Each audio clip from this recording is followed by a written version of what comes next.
What's going on, Lions fans? Welcome to Before the Roar, your preview podcast over here at prideofdetroit.com. Fortunately, the Lions are officially on their bye week, so there will not be a preview that we're doing of a game this week, but this is an ideal opportunity for us to kind of do a little bit of a look back as well as a look forward for the Lions as far as this season has gone. So Morgan and I are basically going to do just that. We're going to recap the last 7 weeks of the season, and then as well as talk about some of the things that fans should be looking forward to once the Lions come out of the bye. Morgan, first and foremost, how you feeling, my guy? Feeling really good, man. I feel like we're at almost like the realistic best case scenario heading into the bye.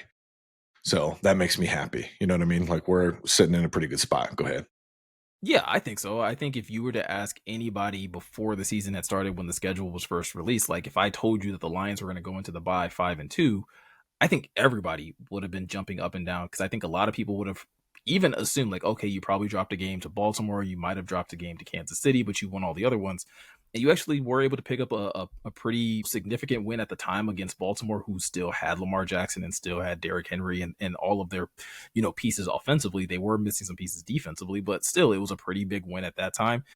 And the losses that they have, I mean, we'll get into we'll get into all of that and a little bit more as we kind of get into the rest of the podcast. But first and foremost, we got to talk about the Lions' most recent win against the Tampa Bay Buccaneers, a 24-9 win on Monday Night Football that did in fact help them get to 5-2 on the season, and probably their biggest win of the season, right, Morgan? I'd say so. Like in retrospect now, the Baltimore win doesn't look as impressive, although anytime you beat Lamar Jackson, it's reason to celebrate in my book. I don't care what anybody says. I don't care what anybody says. I'll take that to the bank. But yeah, this was the biggest win. And inside of Ford Field, if you're new to the podcast, I go to every game. I've taken Meko before. I've had season tickets for a long time now. And it was loud in there from the jump. I was like, oh, okay, this is what kind of we scored. And then that first defensive series, and like the crowd is really good now. We have a more seasoned crowd, which I'm thankful for. Like as soon as the offense gets in the huddle, they turn it up. Like you can immediately feel it. And sometimes it does take opposing teams a long time to get out of the huddle. And I feel like it's because the quarterback's having to scream, you know what I mean, to try to get it across, because it's like 110 decibels pretty quick, which is loud. I think a jet engine's like 120. So it's pretty loud. And it was a really cool atmosphere and just a really impressive win, man. If you would have told me that the Bucs were going to score 9 points and the secondary was just going to go berserker mode and play out of their minds with like PBUs and interceptions and the like, I would have told you, what have you been smoking? Where'd you get it from? Because that wasn't something on my radar, right, bro? No, I mean, I said it on the main podcast. Like we did Before the Roar last week, and we were talking about all the injuries that the Buccaneers were dealing with, right? Agubuka was like at least looking like he wasn't going to play. Mike Evans looked like he wasn't going to play. Chris Godwin looked like he wasn't going to play. There were a number of players that we were like, oh, this may be like a more even matchup. If we're talking about backup wide receivers against backup corners, like this might be even. And then lo and behold, Mike Evans plays, Agubuka plays. Like it looked at the kickoff like this was going to be a tough outing for the Lions defense. And yet they still found a way of pulling out a really significant win at the end of it. Yeah, man. Like when I was walking to the stadium, I get there pretty early. This was like 5 o'clock, and I was looking on Twitter just briefly, and I was like, oh, so he is playing Agubuka. And I was like, that makes me nervous because I love Amik Robertson. So you put Amik on Agubuka, cool.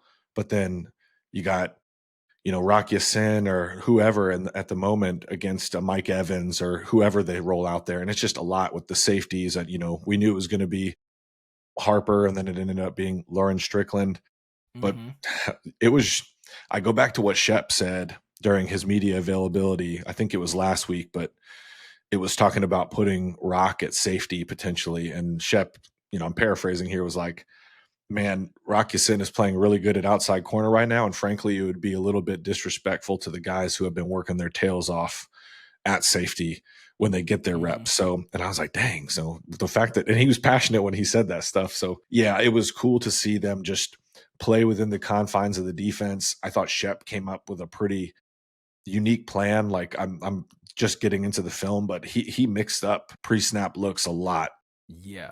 And you could tell it had Baker pretty shook. And then guys were winning their one-on-ones, man. Like Aleem had, I think, orange cleats on. They were like bright orange. So he was easy to pick out, even if the defense was facing away from us, you know? And he had this one rush where he looked like Buddy, the right guard, was just on ice. And he was in his shoes, his gym shoes, and just getting shoo. It was crazy, man. Good rush. No, man, that was probably one of my other biggest takeaways from that game was like the return of Aleem McNeil is a real one. I said it again on the main podcast. If you haven't had a chance to check out the Pride of Detroit POD cast that did drop earlier this week, but we talked about one of the things that really stood out. It was like the impact that Aleem McNeil has. Like I don't think it's not a surprise that Aleem McNeil is good at football. That's not what I'm saying. Is that it's been so long since we've seen him play that you kind of forget what the impact looks like. And like with Hutch, we got to see it in training camp. So it kind of got you prepped. Like even though you hadn't seen it on Sundays in a while, even seeing like the highlights from training camp and things like that, you were like, okay, this is who Hutchinson is. This was literally first time getting eyes on Aleem. And it immediately brought back recall of like, oh yeah, this is why I thought he was like one of the top 3 best defensive tackles in the NFC. Like it's this right here. Yeah, we talked about it on the podcast a couple times. Like Aleem is a certified pass rusher on the interior, and that was something the Lions didn't really have up until this point. Like they have a lot of really nice players. Tyleek can push the pocket a little bit, but in terms of like having a rush plan and being deliberate with what you're doing, that's Aleem. And you saw it on full display. And granted, Tampa Bay was down a couple of players on the offensive line, but it really doesn't matter, man. Like if Aleem can be a top 10 interior defensive lineman in all of football, and then you have Aiden Hutchinson, who's playing like a defensive player of the year right now, and you get guys back defensively, even though the depth just played out of their minds, you can see why the coaching staff like is exuding a lot of excitement right now and just confidence because they're like, ooh, it could get pretty Yeah. spicy on the defensive side of the ball. And that's something that's been my biggest surprise so far for sure.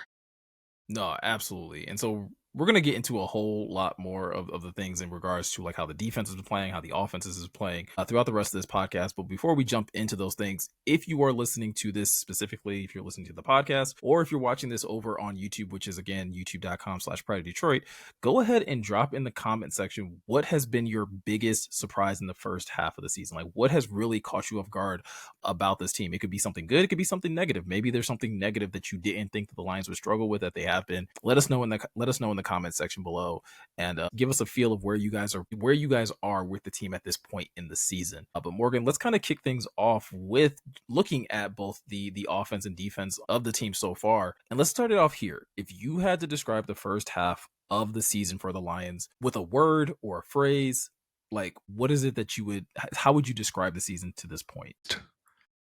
Just been a poised football team, man. Like they've had bumps in the road. Like they've had people, they've gotten banged up, I know people were like, oh my God, it's the defensive line all over again with the secondary. And I was like, well, hold on now. Like these guys are coming back, and losing Hutchinson was pretty catastrophic. And we realized that as the season progressed last year. And don't worry, I got y'all, the superstitious ones, for those that are watching on YouTube. So yeah, I would say poised. You drop that game to Green Bay, and everyone's like kind of starting to write you off. Not like really smart people, but like some of the dumb national people. They're like, okay, we got you, no problem. And then they put a 50 burger on the Bears. And then, they get the Ravens win, then they have the tough loss to the Chiefs that's under the national microscope. And then they come back and get this win against a team that everybody was kind of anointing as like the NFC front runner. And I was like, it is week seven or whatever it was. Like, can we calm down? But yeah, I would say poised. What about you? I'd say diverse. I would think like the way that the Lions have been able to win throughout this early part of the season, like those 5 wins, it's not the same recipe every single week. Like it's been a little bit of something different. Like you said, they dropped the first game to the Packers, and the offensive line looks just in disarray. They come back the next week against the Bears. I believe David Montgomery, that's his kind of like his breakout game, and he's kind of the driving force of like kind of helping the team win in that regard. Then you end up getting the Ravens, and that one's a little bit more like, again, offensive explosion, and they do a really good job of containing the run as well as containing Lamar Jackson on the defensive side. You have games this season where Amon Ra has kind of been the driving force. We just came off Monday night where Jahmyr Gibbs was the driving force for the offense. So like the Lions have found so many different ways of being able to attack teams and being able to, whether it's limit opposing offenses or attack opposing defenses. I think that's something that really kind of sticks out to me at this point in this early part of the season. No, I love that, man. You make a good point. It's like, and that's what makes me almost more bullish this year than last year, because they're winning games in such a multitude of ways. So Mm-hmm. I feel you for there. Yeah. Yeah, and I think when you take that into account, like I think with a team that had so much hype coming into the season, like again, people were picking the Lions or have been picking the Lions as Super Bowl favorites or as a team that could win the NFC or things like that. When you look at them, like not just the 5-2 record, but just looking at how they've played to this point in the season, in your opinion, do you think they've lived up to that hype, or do you still think that there are things that they're kind of leaving on the table or that they have to achieve to kind of meet the standard that either you yourself have or that even like national media has kind of had for them? I think they're almost exceeding it. Like Okay. I was gonna say meeting it, but yesterday was crazy. Or not yesterday, excuse me, Monday. I'm sorry. Mm-hmm. I have a 4-month-old. I was gonna say time starts to blur together once you have kids. Man, I know for that's yeah, I know that's right. Monday, but yeah, that was similar to me with the Minnesota game, Mm-hmm. but this feels more sustainable just because we know, like Jack Campbell's we haven't even mentioned Jack Campbell taking a big old step. Like I think he's an elite with a capital E off-ball Mm-hmm. linebacker in this league now. And then having Hutchinson, he's a game wrecker, man. They're doing everything, especially watching it live.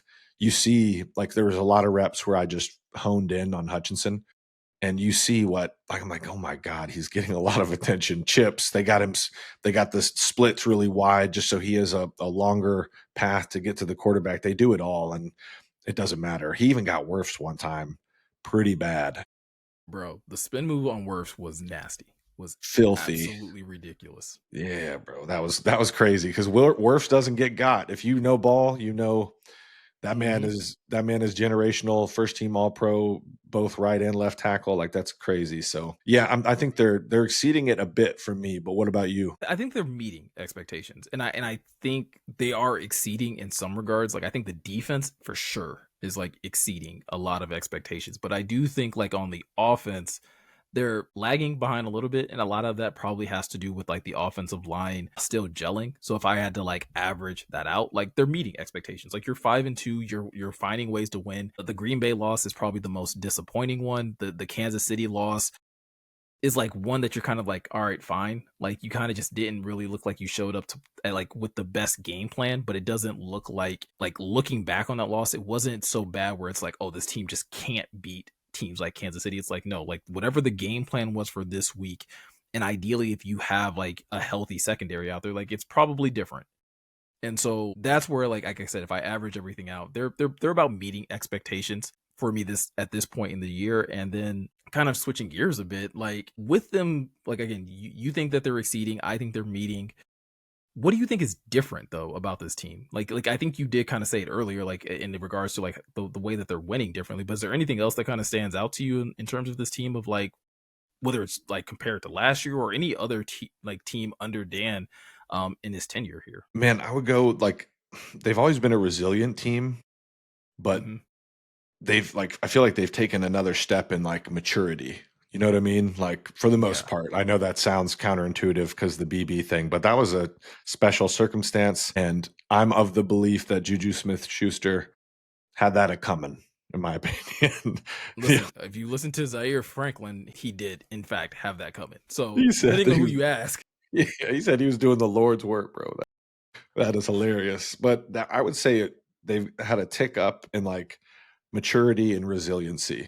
Just they know what the end goal is and they don't care how they get there. I know people made a little bit of us think about some of those stories, the Instagram stories on JMO's page. I'm not gonna Mm-hmm. look. I'm not gonna look too much into that, but I do. I want to. We'll I want to talk about that when we talk more about Johnny Moe and the offense. But I would say that a tick more mature and even more resilient. But what do you think? What's different to you? I think it is more complimentary football. And it's not, I do have to wonder like if that's in my mind because Dan just says it so much after every press conference this year. But I do think like even when you take a step back, like in years past, it was explosive offense and defense that was like that would have a good game here or there. I think through 7 games, like it's fair to almost say like the defense has been mostly consistent and has been complemented very well in certain games by the offense by having enough big plays here or there or a couple of good plays from special teams. And so like to me that's where it feels like in the same way of like you're saying like the team feels more mature, it feels more balanced in a sense that like this isn't just a team that's being powered by a juggernaut of an offense and then has like a couple of impact players on the defense. Like it's a juggernaut of an offense that's still figuring things out, but is finding like a lot of success with the defensive players and the defensive mind and the coaching staff that's kind of getting everything to kind of meet the same standard that the offense has been playing with. No, I love that point because that's how they have to. Your margin of error is greater this way. Like everything you just broke down, you know what I mean? Like because if you're relying on that offense and you have to, be explosive and get explosive plays and put points on the board dang near every series, that's a tough way to live. But if you can win games like they did against, like they move the ball well, but then just certain, you turn the ball over or you don't convert. Mm-hmm. So just little things like that. And it was the most dissatisfying 14-3 halftime lead I think I've ever experienced as a football fan or player. I was like, I feel a little gross. But Yeah, yeah, that was just how good the defense was playing, though. And they wouldn't even got the 3 points if Jared didn't throw that and he said it. It was a bad pick. I don't know what he was looking at. bro. That was a I rough feel like one. Jared has one of those like once a year. Like he has one pick, at Uh, least 1 or 2 picks a year where you're just like, I don't know what the hell he was thinking with that one. no. And yeah, to your point though, I do think that's a good way to look at it because you just have more, like say your offense does have a rough day like they did yesterday, you can still win by multiple scores. And that's a beautiful thing. Yeah, 100%. All right. Speaking of the offense, we do got to talk about this offense because it was probably the offense and the defense, specifically the coordinators on the offense and defensive side, was by far like the number one storyline for this team heading into the season. A lot of players have been asked about this. We've at least gotten to see this offense through 7 weeks. Have you noticed any significant changes between what Johnny Moe has done versus what Ben Johnson used to do with his offense? There's some like small things. Like one positive I like of Johnny Moe is he's less quick to abandon the run. Like if it's not work, Okay. he's like, I'm gonna keep chipping away at this thing and I'll get one here or there. Like, and you saw that against the Bucks. So, and it's not just Mm-hmm. this. It's not just the 78 yarder. Like I feel like there was a lot where Ja was popping for 7, 8, 9 yards, and that's really good because most teams aren't going to commit to run like that against the Bucks because they are so good at stopping the run. Now, the flip side of that is, and it's kind of the next point, so I don't want to get too much into it, but I feel like we lose yardage on runs far too often. I feel like so many Mm-hmm. times it's like, okay, it's 2nd and 12 or 2nd and 13 because Jameer David got the handoff and there was a free runner and somebody got their butt whipped inside and he had 2 people on him just like that. So that's kind of one change. And that's, other than that, really, there hasn't been.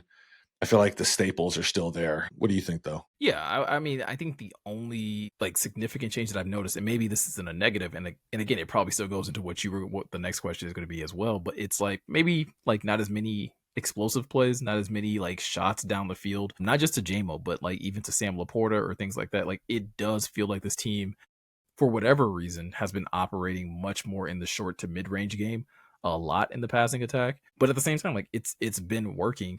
But I do think that is a byproduct of the offensive line, and we've seen Jared be under pressure quite a bit in certain matchups early in the season. And you just mentioned it, like again, a lot of free runners even in the run game.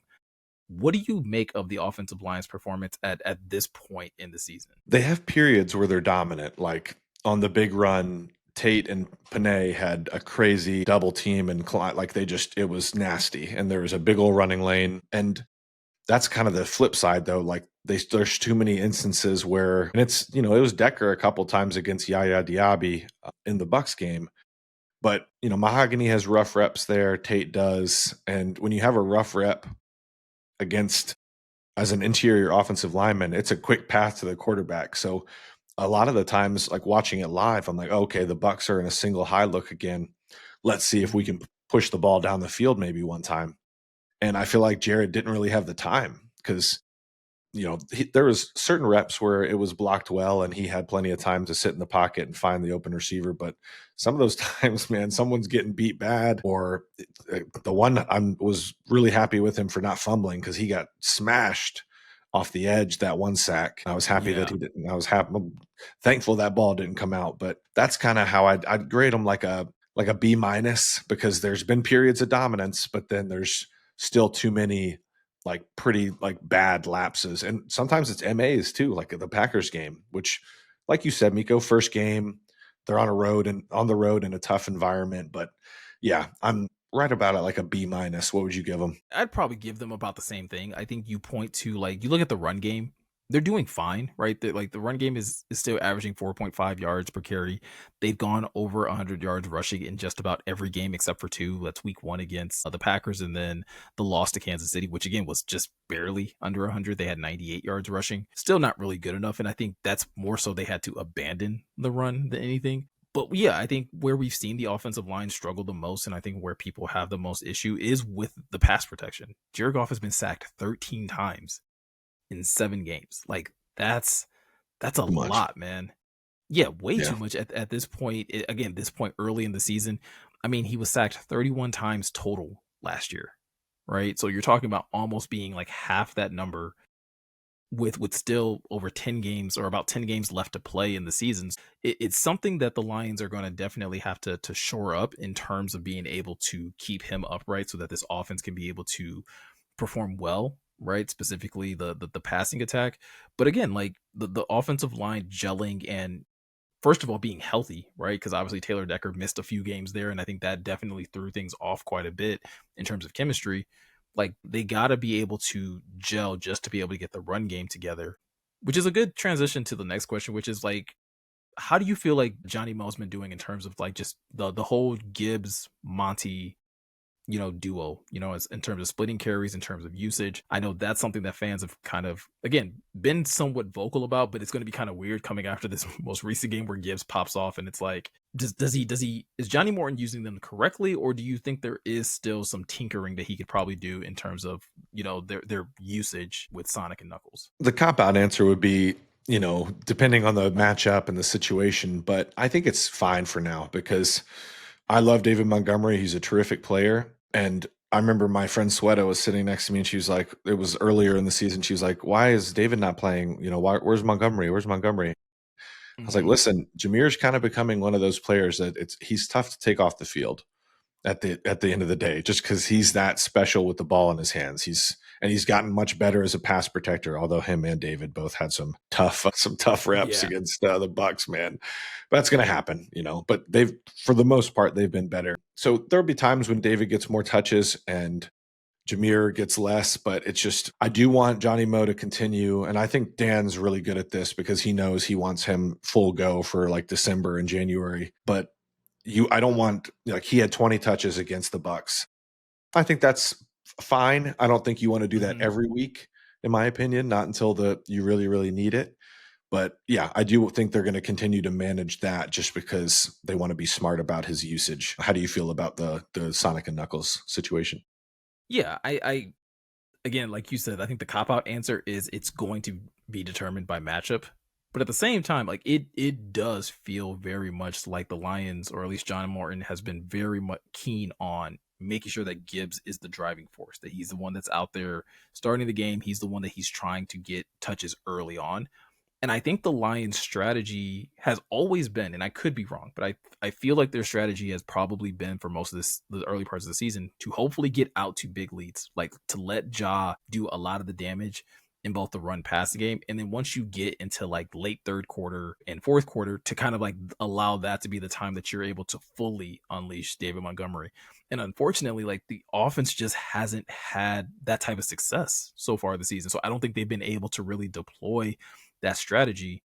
That said, like I think coming out of the bye, like it wouldn't surprise me if if you did see some more like split usage. Now to be fair, like I think in this past game, like Ja had 17 carries, David had 13. Like it's not like it's a great disparity. It's not like, Ja's getting 17, David's getting like 4 or 5. Like they're trying to keep them as even as they possibly can. But I do think, which has always kind of been the case, like Ja is just like the bigger home run threat in a lot of situations. And I think they're going to continue to kind of lean that way, probably for the rest of the season. Yeah, the speed is just different, and then he's gotten more patient as a runner too. You see him kind of hitting those jump cuts in the hole, trying to find a crease, and then when he does, and he can get it into sixth gear quicker than anybody in the league right now, in my opinion. Like, and then the top end speed is there too. What was it, like 22 and a half miles an Yeah. hour? It's absurd, man. So yeah, I'm glad he's providing a explosive element to the offense, because jump into our next point, how would you explain the lack of explosive passing plays, Meko? I do feel like it goes back to the offensive line stuff, right? Like their inability to hold up well in protection, and probably actually I'll double down. It's their inability to hold up well in pass protection, but I think it's also their inability to excel as well as we would like them to in the run game. Like, yes, they've put up over 100 yards in just about every game that they've played so far this season, but it hasn't been like it was last year, where like both David and Ja are ripping off 7-8 yard chunks, right? Like for David Montgomery, who I believe is still averaging over like 4 yards per carry, a lot of that like average is being carried by like that 78 yard run that he had early in the season. Like, but since then, like David Montgomery's kind of struggled, and I think that's allowed teams to just play,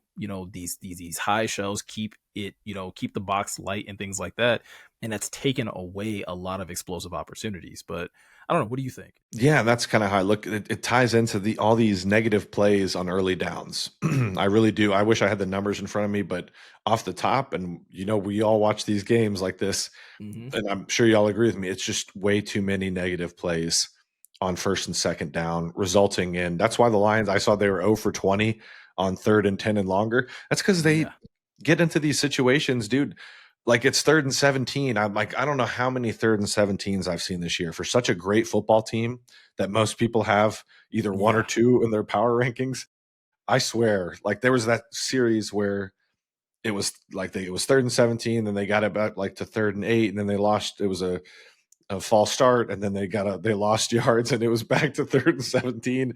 I was gonna lose my mind. So I'm not surprised that they have such poor numbers on those 3rd and longs, because they're seeing a really high amount of 3rd and 2 long. Like there ain't too many plays in your playbook, right, Meko, that are gonna get you 17 yards.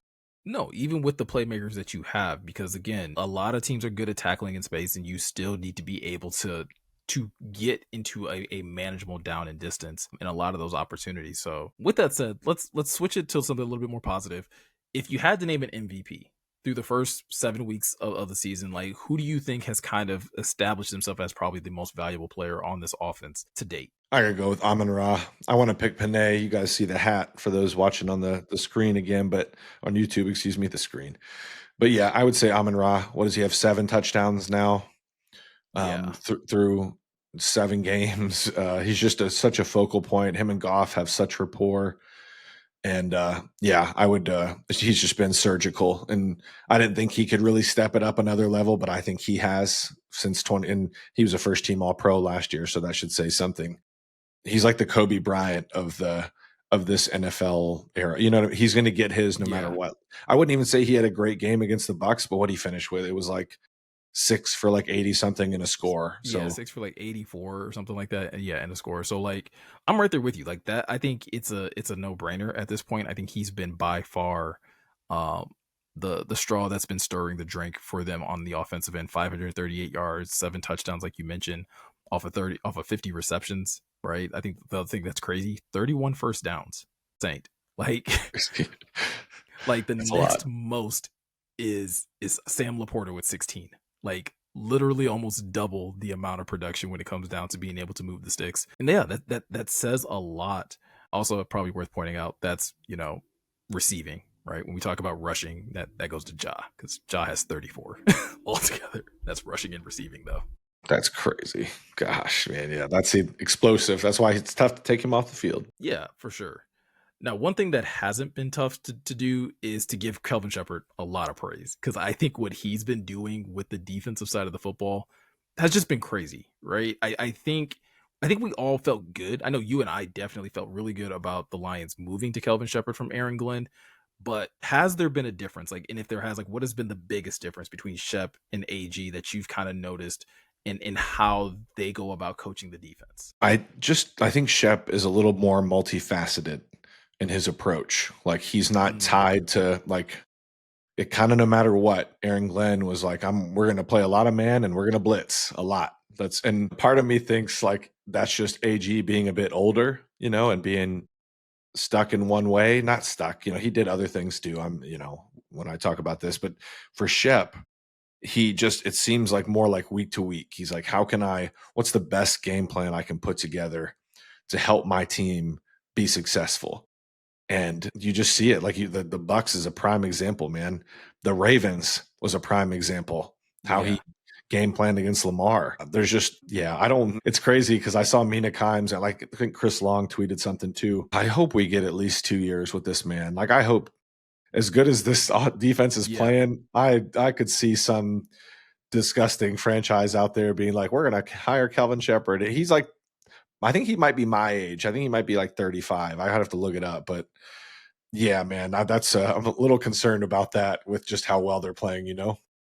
Yeah, but I think the one thing that Shep has, or at least that fans should feel very confident about when it comes to Shep, is that I think Shep is very self-aware in regards to like where he is in his coaching journey. He literally just went from linebackers coach to defensive coordinator. I don't think he would jump ship prematurely. Right. I think like one thing that we also learned, even like when he was talking again, I think we all talk about it, but the press conference that he had when he talked about, whether or not talking to Dan about whether or not he should cut his hair. And why did he think that he had to do that? Because he was so aware of the landscape of the coaching, like of the coaching landscape in the NFL. A guy like that isn't going to just be swayed by the first team that's willing to offer him millions of dollars to be their head coach. He also understands and knows the short leashes that coaches get, right? When it comes down to like if you're not having success out the gate. And so that's probably a conversation for a different day, but like I'm with you in regards to I think the thing that has really stood out about Shep is his ability to be adaptable and his ability to be multifaceted, whether it's the Bucks game, whether it's the Ravens game, whether it's even just again learning from the Chiefs game to like, okay, hey, we went super conservative, tried to play a lot of zone and didn't mix up coverage enough, and we got 8 apart. This week comes in against another quarterback that was on a hot streak and is like, no, we're going to play some man, even with backups. We're going to sprinkle in some zone. We're going to send pressure in different places, and got back to doing, I think, the thing that he's probably more comfortable calling as a defensive coordinator.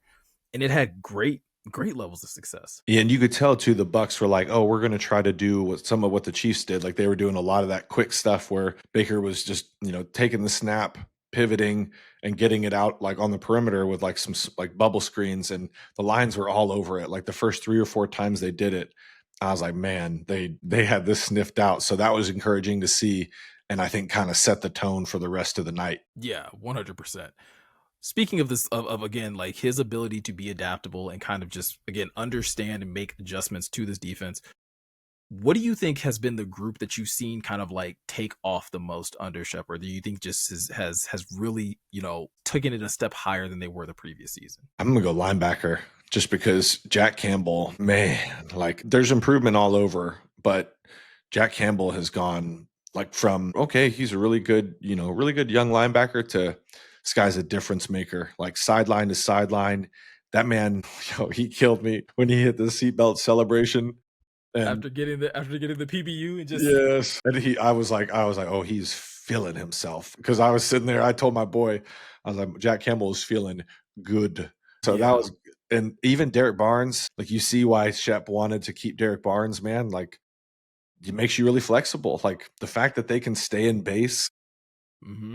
can they do it all the time? No, but the fact that they can stay in base and deal with some of these sub packages is a big advantage in my opinion. So yeah, I would go linebackers. What about you?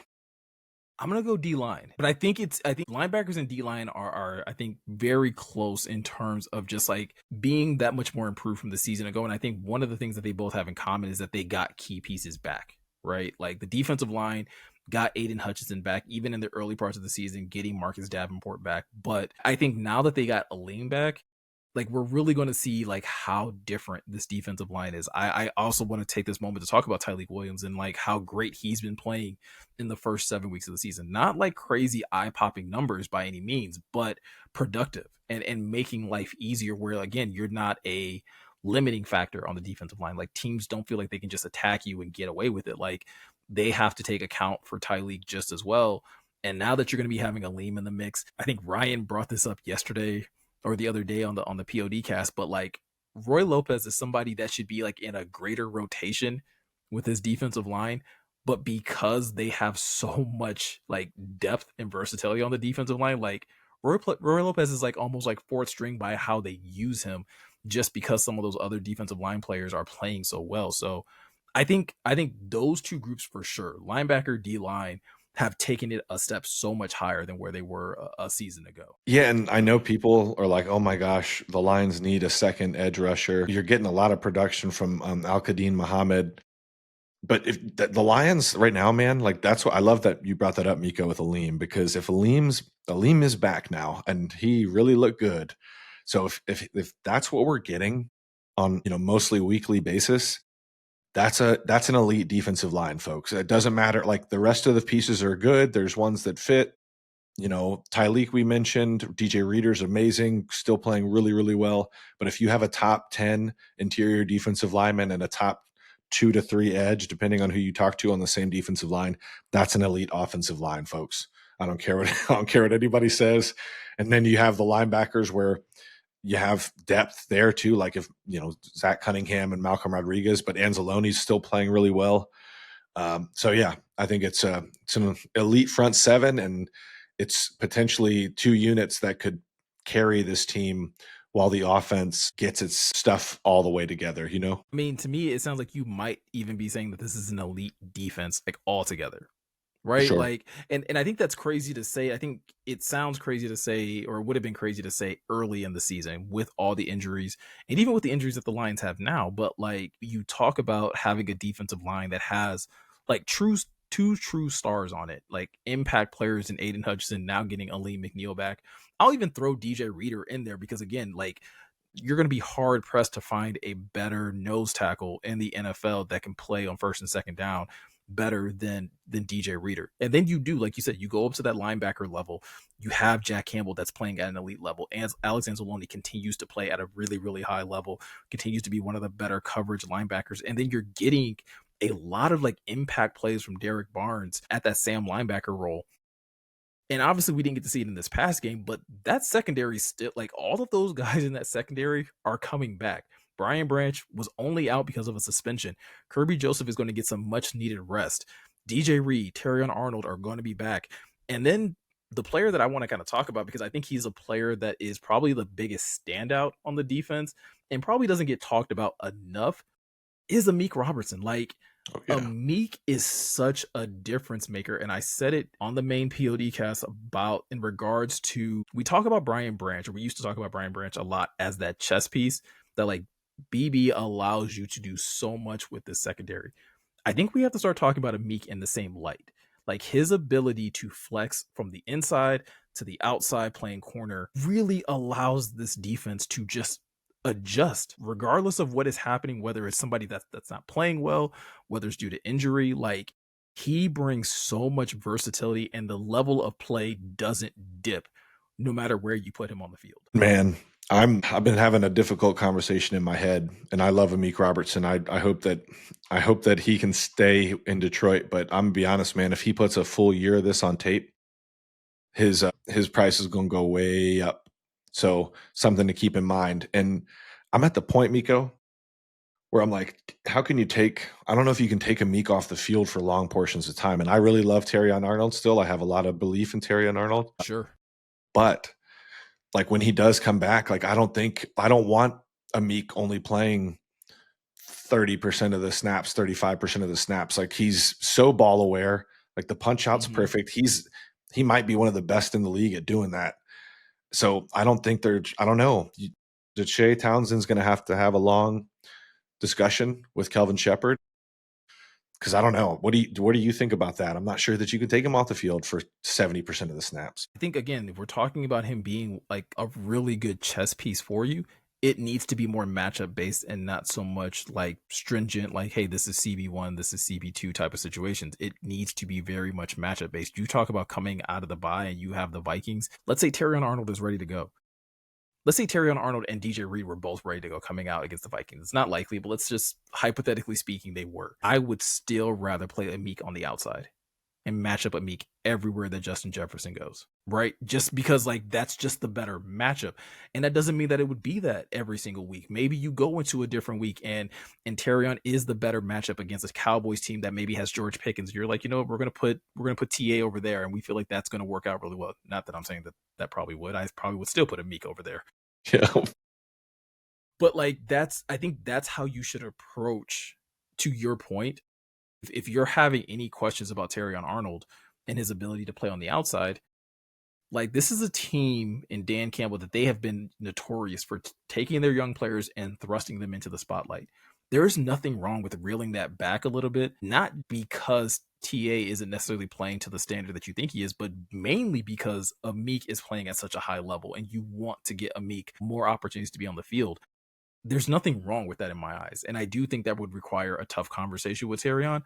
But I also think that Terrion is mature enough to handle that conversation, take that as constructive criticism, and still continue to grind out the rest of the season. Like I think that's the type of player that you have. You got to be that way, man. And I think Terrion, like you said, he's mature enough. And this team, this coaching staff talks about all the time. It's about competition. And if Amik is playing the best out of the two, I think you got to go. You got to go with Amik. And like you said, matchup based for sure. Because if you have DJ Reed and Amik as your starting cornerback, neither of those guys are very big. So that's something to just, in stature. So like you said, matchup based for sure. And it's just exciting though. And we haven't even mentioned Devontae Maddox's name. Like him coming back is a valuable depth piece. So it's cool to have, because right now, the defense is for sure playing better than the offense, and they're the more banged up, knock on wood. Yeah. All right, guys, this podcast has already been running very, very long, so we're going to take a quick break, and after that break, we're going to come back, talk about life after the bye, just a couple things that we think that you guys should be mentally preparing yourself for the rest of the season, so we're going to talk about that and a whole lot more right after this. And welcome back to Before the Roar, your preview podcast, where we have been taking a look back at the past 7 games of the Lions season, and now we're going to be looking a little bit ahead, Morgan. With the Lions being on bye this week, there are a number of things that they do need to improve on coming out of the bye, despite being 5-2. So with that said, what is one area you believe the team must improve on to stay in the NFC, like stay in contention for the top spot in the NFC? Less negative plays, whether TFLs and sacks. I'm tired of being behind the sticks. Mm-hmm. And that, I think that's part of the reason the offense isn't living up to expectations, because when you think about it, they move the ball pretty efficiently, but then you take a negative play here or there, boom, boom, boom, you're behind the sticks all of a sudden, even though you were moving the ball all of a sudden, and it ends in a punt or a field goal or a missed field goal. Unfortunately, I love Jake Bates, but sometimes he misses. So I want to stop that, because in my opinion, these negative plays are what are leading to empty possessions for the offense. So that's where I think I want to see the improvement. What about you? Well, it's funny because I think your point feeds right into mine, which is that like I need them to convert better on third down. Right now they're converting at 37.7% on third downs. That is the 12th worst in the NFL. You mentioned it in the first segment, for 20 on third and long situations. Like that's just not a good recipe for success. First of all, getting to third and long, obviously, yes, like drastically reduces your likelihood of being able to convert. But even being able to convert some of those shorter third downs, like those haven't been nearly as automatic for Detroit as they've been in the past. And so I think, to your point, cleaning up the negative plays and getting behind the sticks in the early parts of the downs will make it that much easier for them to convert third down, or hopefully just eliminate getting to third down altogether. Yeah, no doubt, bro. Like it's tough to exist like that. That's why we talked about it earlier. When you're in third and 10 plus a lot, That's not good, and it's not a good way to consistently score points. Like, the Lions can score points in bunches like they did in Baltimore. They didn't see a whole lot of third downs that night. So, Exactly. it's an easier way to live for sure. All right. With that also said, we know that this second half of the season for the Lions is kind of a murderer's row of competition, especially now seeing like how a lot of these teams are playing. I'm gonna give you the choice of letting me know which one you're more concerned about if we're looking at a 3-game stretch. You have the first 3 games coming out of the bye, with that being at home against the Vikings, at the Commanders, and at Philly. Or are you more concerned about having the Packers at home, the Cowboys at home, and then having to go to LA? Which of those 2 3 game splits are you most concerned And for sure, the second stretch, Packers, Cowboys, Rams. And I think it's two distinct groups. The first group, Vikings, Commanders, Eagles. Well, you could argue at least 2 out of those 3 teams are trending in a not good direction in the Vikings and Commanders, in my opinion. The Eagles are going to be good because they're super talented, and even though they have their warts, they're going to win games just because it's an awesome roster. But the Packers, Cowboys, Rams, that's a tough stretch right there, man. The Cowboys not many people thought the Cowboys were going to be great at the beginning of the year. The offense looks super dynamic. Dak's playing out of his mind. So, in my opinion, that'll be a tough game. And then, yeah, the Rams fully loaded too, like with Puka and everybody healthy and Stafford still slinging it. And we know the Packers game is going to be tough, most likely. So I'm going to go with that second string. How about you? Yeah, I'm right there with you. The first string doesn't concern me a ton. Obviously, the Vikings have kind of struggled no matter who the quarterback has kind of been, whether it was JJ or Carson Wentz. Obviously, they've struggled much more with Carson Wentz under center, but the Commanders are obviously dealing with some injuries to a number of their players. Jaden Daniels recently is dealing with a hamstring strain. And yeah, like I think the Eagles game, like I think will be tough, and I think there is a possibility the Lions could lose that game, but I think that game is still going to be like highly competitive. So it wouldn't surprise me that even coming out of the bye, like Dan's going to have them lasered focus on those first 3 games, especially with 2 of them being on the road. That second stretch though, like that Packers game is going to be highly anticipated. It's a Thanksgiving game, if I remember correctly. Getting the Cowboys at home is going to be tough, right? You're talking about a very explosive offense. The thing that does give me like encouragement against that team though, Cowboys defense has not been They've very been good. bad. To put it nicely, right? The trade, believe it or not, trading away your best pass rusher has negative consequences on your defense. Who would have thought? Who would have thunk it? But even beyond that though, and like the Rams might be the hottest or second hottest team in the NFC. Like if we're being like honest and not just like glazing or anything like that. Like you look at what they're doing offensively, you look at the talent they have defensively, a lot of that young talent is really starting to like, hit their stride. That could be a really tough outing a little later in the second half of the season. So like, yeah, it's definitely that stretch, but hopefully if the Lions are playing their best football, you can just kind of keep rolling, right? And allow the consistency. And as you're getting healthier, allow those pieces to kind of help, push you forward. Yes, sir. That's got to be like you just talked about. You want to be playing your best football in December and January. You want to be clicking. That's where I want the Lions to peak. They're going to lose inevitably. They're going to lose some games along the way, but as long as they're peaking, December, like around Christmas, I'll be happy, and we should be looking pretty good heading into the postseason, right? So, speaking of the second half, though, I want to hear this from you, and I feel like we're probably going to think the same way. Who is most likely to break out here after the bye week in the second half of the season? For me, it's got to be Jameson Williams, right? Yes, sir. Like JMO, in the same way that like everyone was talking about, like, man, you kind of just like felt like Ja just had one of those games in him and that it was eventually just going to pop off. I feel the same way about JMO. Like he had a really, I think it was a really big game against the Bears. And then I think he had another really big one against the Chiefs, but obviously that ended up in a loss. I feel like the Lions offense is just like a few good plays away from being able to get him like really involved in this offense. Like we talked about in the first segment, it's been fairly Amon-Ra dominant, but it would not surprise me at all if we start seeing a lot more of Jameson Williams in the second half and him really kind of taking this offense to another level. Yeah, man. So take it with a grain of salt, but watch all the film, and it seems to me there aren't a lot of plays where JMO's the first read for Jared. Mm-hmm. So that's what I just want to see a little bit more. I'm not asking for a ton of that, but like 2 or 3 more plays, 2 to 4 more plays at every game where Jameson's the first read because he's just super dynamic, man. Like Amon Ra is always going to be the focal point. Like I talked about, compared him to Kobe Bryant earlier. You know what I mean? Like Yeah. he's gonna get his. But JMO is a game swinger. You know what I mean? Like he can just lightning in a bottle, just like Jameer is, and that's valuable just because. Yes, it's nice to score on these 10 to 12 play drives that eat up a bunch of clock, but sometimes you just need a quick strike, man. The offensive line doesn't want to play Yeah. 12 snaps every series. So Listen, man, as nice as it is to have a Kobe that can go out down to the block, post up, and hit the fadeaway, every once in a while you need a Vince Carter that can just go out there and dunk on somebody's head. And I think that's what Jameson Williams can absolutely be for this offense. yes. We talked about injuries a little bit in the first segment. Who is one player coming back from injury that you think is going to have the biggest impact for this team, whether offensively or defensively? Man, probably we're gonna have to go back to the same well again. I'm gonna go DJ Reed, man, because Mm-hmm. it's just he's a bona fide, like we talked about it, he's in the same tier of cornerback to me as like a Carlton Davis, like very good, pro, seen it all, can play every scheme soundly, smart player back there. So DJ Reed for me, just because it adds another really good player to a defense that's kind of humming right now. Yeah, What I don't about have the you? numbers in front of me.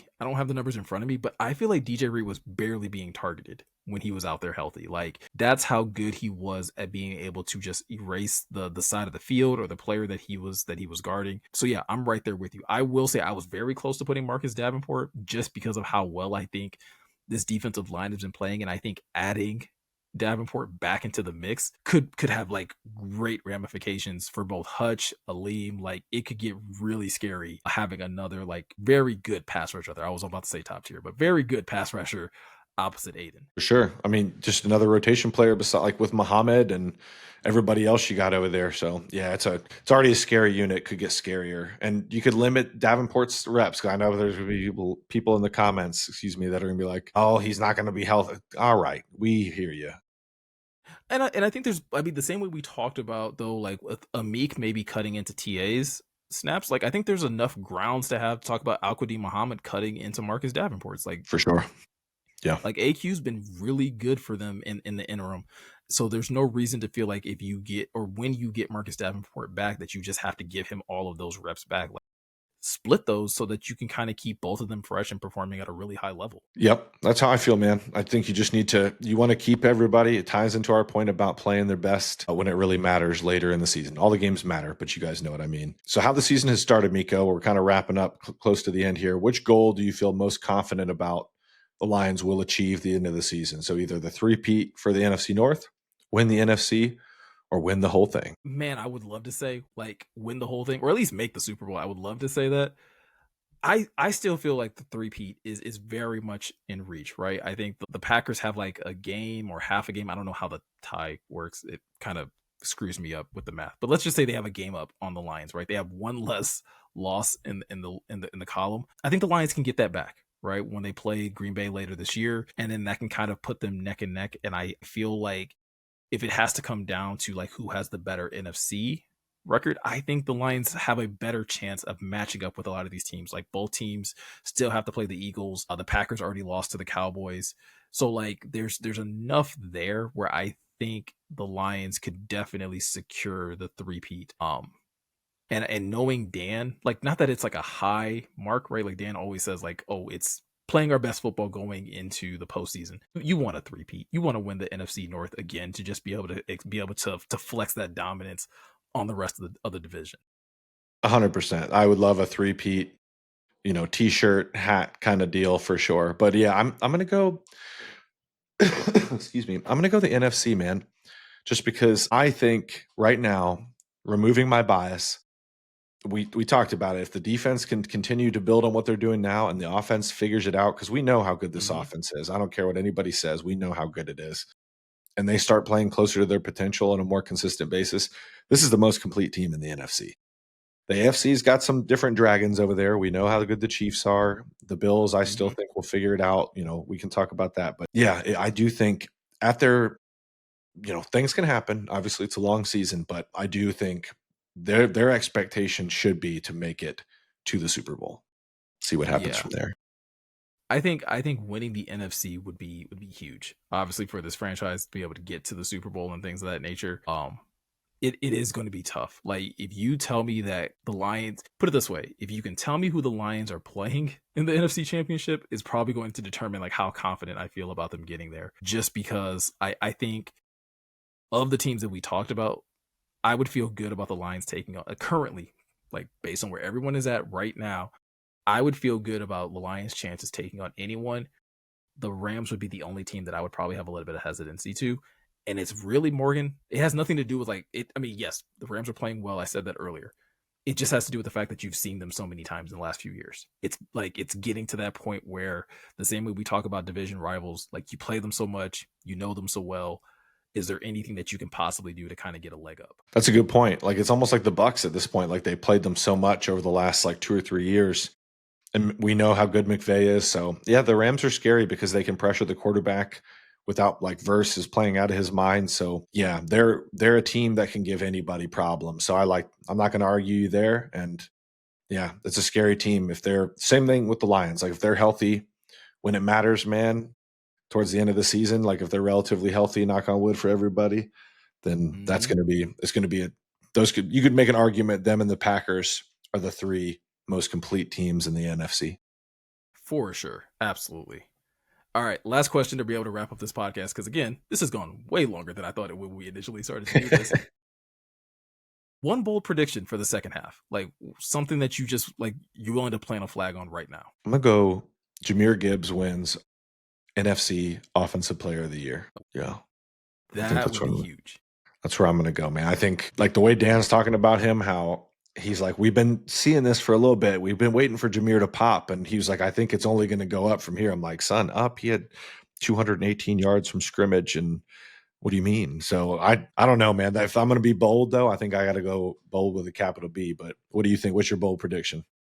I was gonna say that's not too bad with Ja, right? 526 rushing yards, 6 touchdowns, 194 receiving yards, 1 receiving touchdown. Like that's we're Getting already there. close to 1,000 yards rushing, right? I mean, it doesn't look good for the 1,000 season, but I mean, hey, 1,500 like is very much in reach for Ja at this point. I'm gonna go back to the JMO well. I got JMO racking up over like 800 yards in these next few games, cracking 1,000 yards for a second straight season. I think the Lions need to get him implemented more, and I think when he's given that opportunity, I think he's gonna. I mean, again, for lack of a better word, he's going to take it and run with it, right? And I think we're going to see a lot more big explosive plays from number one for the rest of this season. Yeah, like tying into the Johnny Mo point. I just want more layups for JMO. You know what I'm saying? Like, not everything has to be a deep crosser or a go ball. Like, get him in like an in or like a slant and let him get crazy after the catch because we know how good he is with the ball in his hands. So and how dynamic he is. So yeah, I like that bold prediction too, man. But yeah, excited for the bye week to watch some stress-free football, and then before you know it, we'll be back at Ford Field for Minnesota coming to town. Yeah, if we can get a couple NFC North losses, Yeah, Steelers let's beat the go. Packers, a couple of, see if the Bears can get brought down to earth a little bit. Make that NFC North race a little more favorable for the Lions would be nice coming out of the bye as well. But like always, guys, if you are looking for any more additional Lions content, first and foremost, you can always check out pridedetroit.com. There are new articles being posted over there all the time. Also, if you want to continue to support the podcast or be able to support the YouTube channel, first and foremost, you can go over to youtube.com/pridedetroit. Go ahead, hit the subscribe button, hit the notification bell, drop us a comment in the comment section below. Like I said at the beginning of the podcast, what is something that surprised you the most about this season so far? Make sure to leave that in the comment section. And if you have been enjoying the podcast, make sure to leave us a review wherever you're listening to this podcast. So whether it's Apple Music or Apple Podcast or Spotify, wherever the case may be, go ahead and leave us your feedback there as well. So again, we appreciate you guys. We appreciate all the support. And yeah, go Lions, and we'll see you guys in the next one.